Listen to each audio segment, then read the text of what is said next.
All Cooper CPAs, located in the heart of East Nashville, offer a wide variety of tax services for individuals and businesses. Contact them at 615-257-0646 and visit their website, allcooper.com, for a full list of services. Talkapolis, the social media TV network for your city. All Cooper CPAs, located in the heart of East Nashville, offer a wide variety of tax services for individuals and businesses. Contact them at 615-257-0646 and visit their website, allcooper.com, for a full list of services.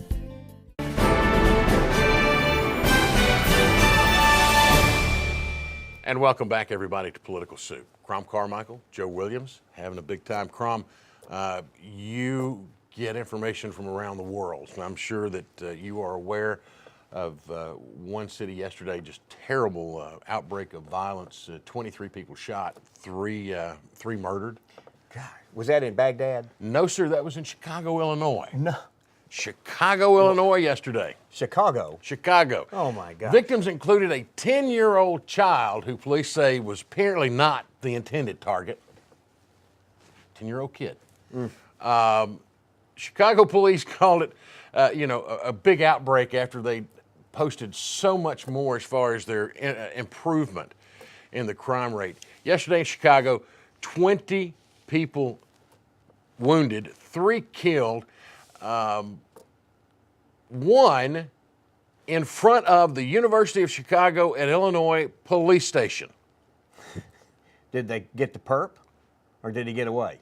Apparently, we don't know for sure, but they didn't say anyone was arrested. Well, did they give a reason for this outbreak of shooting? Well, that's what's so doggone funny, because one of the things that the article, which is a nationally known, pretty legitimate news service, says, police are saying that it was the first 80-plus degree day of the year. So they're blaming it on global warming. Well, the heat. Yeah, the heat in Chicago got them. It got up, they got up to 80 degrees, so they started coming out. What I'm trying to figure out is if 23 people were shot, Crom. When it's 80 degrees. Yeah, when it's 80 degrees. But if 23 people got shot, that means that somewhere there are 23 illegal guns on the streets of Chicago, because everybody knows you can't get a permit. And, the first sign of sweat. Now they have Chicago. Here it comes out. Chicago has some of the most restrictive handgun laws in the country. Now, let's break this thing down. First of all, I want to restate or state again what the Second Amendment says, and then we're going to get to that from there to here. Okay. It says a well-regulated militia being necessary for a free state, the right of the people to keep and bear arms shall not be infringed. That's what it says. So let's be clear. The Second Amendment is truly about protecting yourself against government, oppressive government, tyranny. Now, just as if you're going to define a ball, your definition has to include something shaped like a football, which is not round. Correct. And so the right to protect yourself against a criminal is a subset of the right to protect yourself against the government. Right. What the liberals refuse to do is acknowledge that the Second Amendment is primarily designed for the people to protect themselves against their own government. Now, having said that, let's move over to this. Chicago has a policy about guns that doesn't work.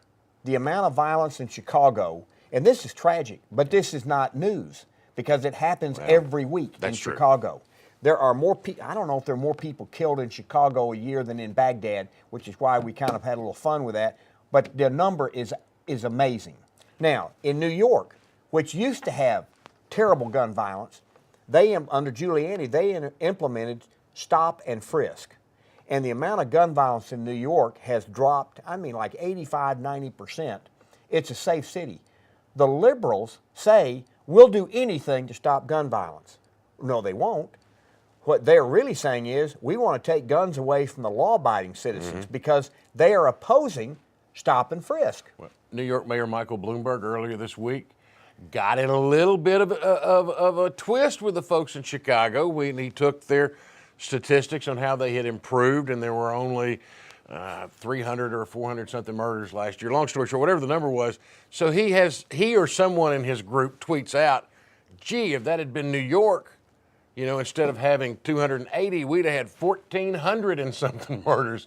Chicago was not real pleased with him. Well, you know, this is Chicago's Obama's hometown. It's just the community he this organized. This is the community he organized, and so what you have is you have a solution for Chicago, and it's called stop and frisk. What is so fascinating is Rahm Emanuel refuses to implement a policy to save lives. And we know it saves lives because New York and Chicago are both big metropolitan areas, and gun violence in New York under Dinkins was a mess. I mean, it was a war zone.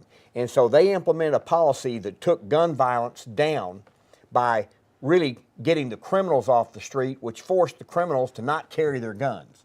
Chicago could do the same thing. Now, as an aside, I just want to point out that since I brought up... Global warming is what, yeah, I mean, that's what caused this. Global warming.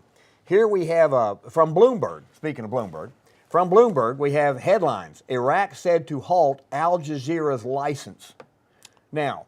What? Now, Al Jazeera is the network that bought Al Gore's network, Current. Yeah, exactly. They are now expanding their footprint and their presence all across the United States. Right. I say that only because this is an Islamic network that a lot of their programming includes a lot of jihadism.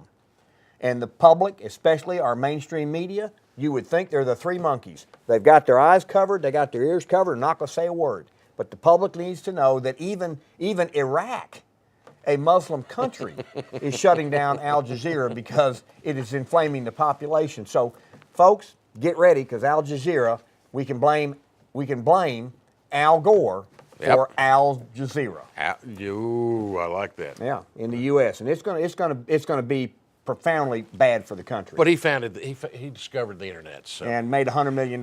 You know, by selling out the country. I probably need to apologize. That's a couple of shots that really weren't necessary. Yes, they were. Okay, then thank you. I'll take your word for it. You bet they were. But absolutely amazing, some of the things that we find. A couple of other things we've got coming up as we wrap up this edition of Political Soup.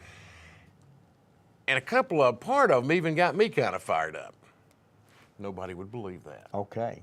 We'll come back and tell you what's happening next on Political Soup.